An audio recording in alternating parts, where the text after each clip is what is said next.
હવે આ દાખલાની અંદર પહેલો પ્રશ્ન, બીજો પ્રશ્ન અને ચોથો પ્રશ્ન, પહેલો, બીજો ને ચોથો થઈ ગયેલા છે. તમે ત્રીજા પ્રશ્નમાં ધ્યાન આપો. ત્રીજો પ્રશ્ન હું પાના નંબર 32 પર વાંચું છું.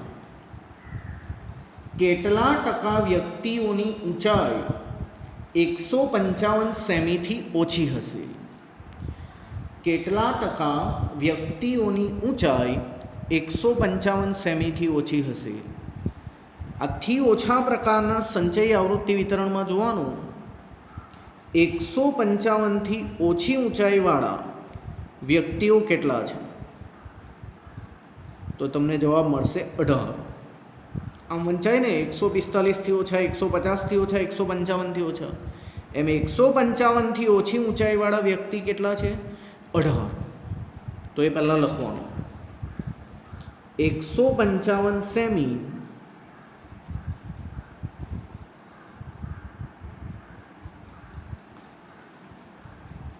થી ઓછી ઊંચાઈવાળા વ્યક્તિઓ છે કેટલા? 18.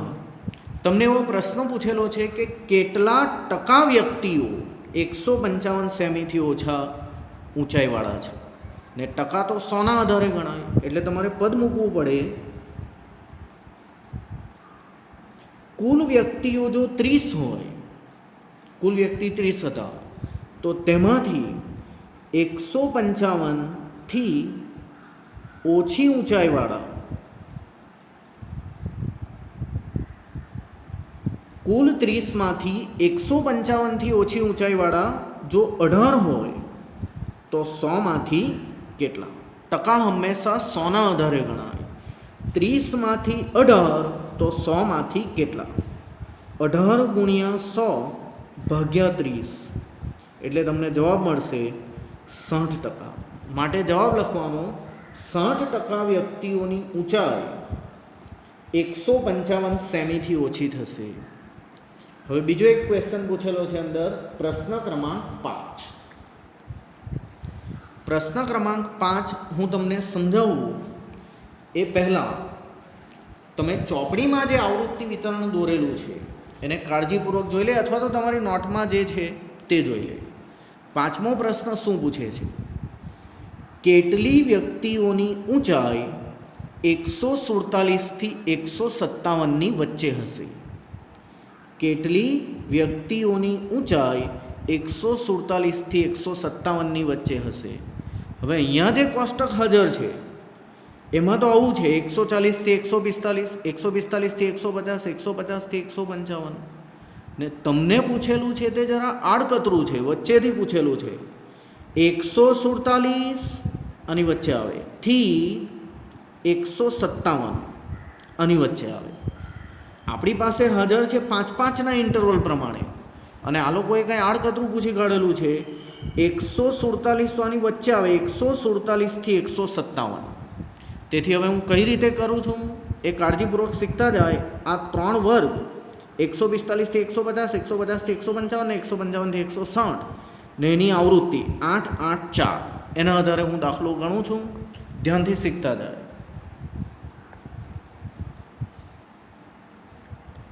મારે જોઈએ છે 147થી 157, જ્યારે હાજરમાં આમ છે 145થી 150, 150થી 155, 155થી 160, અનુક્રમે 8, 8, 4 જોઈએ છે આ, અને હાજર આટલું છે. હું પ્રયાસ કરું, તમે ધ્યાન આપજો. પહેલી વાર આ જે વર્ગ છે 145થી 150, એની વર્ગ લંબાઈ 5 છે. 5 વર્ગ લંબાઈ 45થી 50. જો વર્ગ લંબાઈ 5 હોય તો આવૃત્તિ કેટલી? 8. વર્ગ લંબાઈ 5 તો આવૃત્તિ 8, પણ મારો વર્ગ તો આમ છે 147થી સ્ટાર્ટ થાય, 147થી 150. જો વર્ગ લંબાઈ 5 તો આવૃત્તિ 8, તો હવે વર્ગ લંબાઈ કેટલી આવી રીતે ગણાય, સાંભળો. 145, 146, 147, 148, 149, 5થી આ 145, 146, 147, 148 ને 149. જો 5 તો 8, તો અહીંયા કેટલી વર્ગ લંબાઈ થાય? 147, 148, 149. 149 અટકી જવાનું છે. જો વર્ગ લંબાઈ 3 તો કેટલા? 5 વર્ગ લંબાઈ તો 8, તો 3 કેટલા? 8 ગુણ્યા 3 ભાગ્યા 5, એટલે આન્સર આવ્યો 4.8. આગળ વધીએ. 150 થી 155 એ આપણામાં આવી જ જાય. 150 થી 155 એટલે એની આવૃત્તિ ડાયરેક્ટ લઈ લેવાની 8, 8.0. હવે છેલ્લો વર્ગ 155 થી 160. જો વર્ગ લંબાઈ 5 તો એની આવૃત્તિ 4. જો વર્ગ લંબાઈ 5 તો એની આવૃત્તિ 4, પણ આપણે તો 155 થી 157 સુધી જ જવાનું છે, એ તમે જાણો છો. 147 થી 157 એટલું જ આપણને કામનું છે. વર્ગ લંબાઈ 5 કહેવાય. 155, 156, 157, 158 ને 159. 60 ત્યાર પછીનામાં ગણાય. જો વર્ગ લંબાઈ 5 તો આવૃત્તિ 4.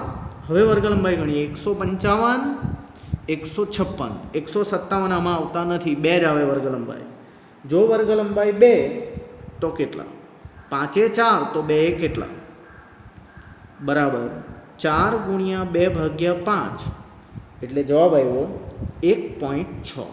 ટોટલ કરતા 14.4. આંકડાશાસ્ત્રમાં આ 5 કે તેથી મોટા હોય તો આગલામાં 1 ઉમેરાય, પણ આ તો 5 થી નાના છે, તેથી જવાબ આવ્યો 14. માટે જવાબ લખવાનો કે 147 થી 157 ની વચ્ચે ઊંચાઈ ધરાવતી વ્યક્તિઓ બરાબર 14. હવે એકવાર મેં તમને આગળ બી દાખલો કરાવેલો છે, તમે અભ્યાસ કરજો. આમ આખો 31મા પાના પરનો 14મો દાખલો હવે પૂરો થાય છે. એકચ્યુઅલી હું તમને શું ચલાવું છું? થી ઓછા અને થી વધુ પ્રકારના સંચયી આવૃત્તિ વિતરણ.